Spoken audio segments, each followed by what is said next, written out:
Mga ka-keepers, yan no, update tayo sa ating backyard. Ito pala yung ating mga balloon mollies na mga breeding natin, mga breeder natin yan no. Then dito, wala nang laman to. And then dito pala yung isang breeder natin yan no, medyo namamayat pero goods pa naman. Napag-diet kasi natin, hindi natin napapakain sa tamang oras ito ngayon. Minsan lang tayo kasi mapapakain ng mga balloon mollies ngayon. Kasi hindi na tayo nga nakakapag-inis dito sa ating backyard oh. Medyo marumi na. Diba tayo dito nakapag-water change. Green na yung mga ating mga tubig na naman sa ating mga aquarium. Ito yellow sa kadahilang nauulanan to. And dito yung ating mga balloon mollies na UV yan.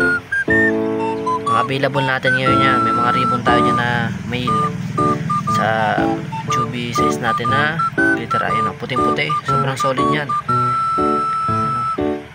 Sa halagang trio 500 po dito, makakapili na kayo dyan. PM lang po kayo. Ang trio natin dito sa chubby ay 500 po. Ayan, mga short body po yan, mga nakaling na natin to.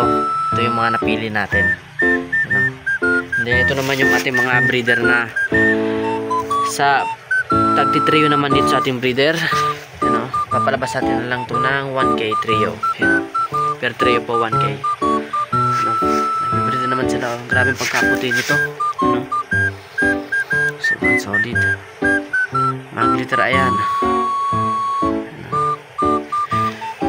Meron tayo dito yung Yamabuki. Tatlo na lang yung Yamabuki natin. Binibreed pa natin yan. Ito yung ating female at dalawang male. And dito wala na to. Hindi na natin ito nalalagyan ng tubig. Bala kong gawin yung doon na aquarium, lilipat natin dito yung tatlo doon. Lipat natin yon. Kasi doon nauulanan kasi doon. Tingnan natin. Yan o. Kulay yellow na yung tubig. Kasi nauulanan sila dito yan o. Butas. Kaya dito. Buti dito hindi yung ulan. Then dito pala tayo sa atin naman mga reptab. Water natin, yung mga balloon mollies natin. Hindi ko alam kung anong tawag dito. Medyo nag-gold siya and white and black. Tatlong color siya. Hindi ko alam kung anong pangalan dito. Pero na-crossbreed ko kasi ito sa PKBM and golden blue tail. Yan yung mga fry ng golden blue tail natin and PKBM. Nandito sa PKBM natago, hindi lumalabas din dito. Ayan o, crossbreed rin natin. Dinagyan natin pala dito ng mga takip kasi yun o, mga dahon nahulog dito sa ating mga reptab. Yan o, sobrang rumi na nga. Then dito sa gold, yung mabuti pala natin. Yan o, konti na lang. Ito na yung mga last batch natin. Namatay yung mga first batch natin dito. Yun na lang natira, yung male. Sobrang high pin yan, kaya binibreed natin ulit yan.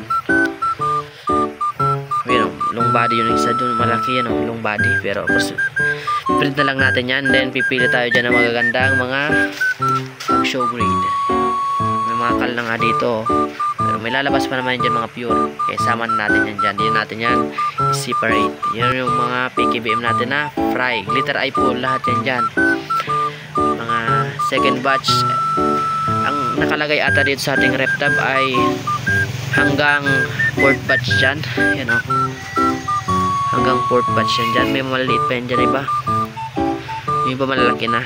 Sinaman natin sila, hindi natin sila alis kasi medyo busy tayo, kaya minsan na lang tayo makapag-update nga sa ating backyard. Yan o, mga glitter eye natin, mga round tail yan dyan. Mga breeding natin, gagawin natin yung breeding pa para makaparami tayo ng mga balloon mollies na glitter eye. Kukuha naman nga tayo ng bagong glitter eye na PKBM pang-cross sa ating mga balloon mollies kasi pangit na kapag magkakapatid sila. Kaya kukuha tayo sa ibang breeder ng balloon mollies para i-cross dito sa ating mga PKBM. Yan. Dan dito may mga black eye tayo dito. Sa mga nagtatanong pa sa black eye natin na PKBM, tag 50 pesos lang po to. Yan, pili na lang kayo dyan. Green water na kasi Hindi na tayo makapaglinis kaya hindi makita yung mga balon molis. Pero lalabas yan dyan. Nag-50 lang po ang black eye natin. And then dito. Hindi tayo nakapaglinis. Oh. Ang gulo na. Mga breeder natin. Mga ribbon. Ayan. Sobrang ribbon yan. Mga ribbon natin. Toppers. Dito spray. Dito wala na itong laman. Then nung lagay natin doon aruan, patay na yung aruan natin kasi yun o, doon natin nilagay.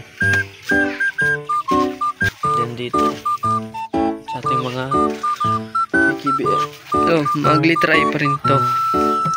May mga nakikita na akong ditong black eye kasi yung iba kasi ditong black eye, hinalo ko dito. Yan o, mga black eye natin. Alisin pa natin yan dyan. Separate pa natin yung mga black eye na PKBM. Yan o, mga fry natin ngayon. Sana maparami natin yung mga PKBM. Umulan kasi, hindi tayo nakapaglagay ng overflow dito. Kaya yung mga fry dito sa ating mga reptab tumalon. Buti ngayon, linagyan ko na ng mga overflow. Kapag umuulan, dito sila lumalabas yan, no? Yung mga butos na yun dyan. Hindi naman yan ata kasi yung mga fry natin.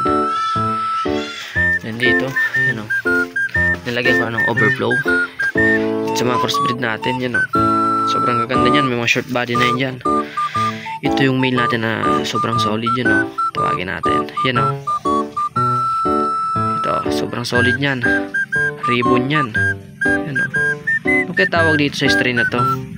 Hindi ko pa kasi alam eh. Pero crossbreed ko to sa Golden Bluetail and PKBM. Namatay na nga yung ating Golden Bluetail na breeder eh, yung female natin. Sa kada video natin pinapakita natin, kaya ngayon wala tayong mapakita ng Golden Bluetail kasi namatay.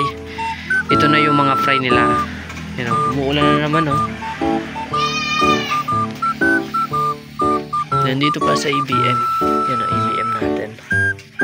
Medyo malalaki ng EBM natin. Sana maparami natin yan. Umuulan na guys.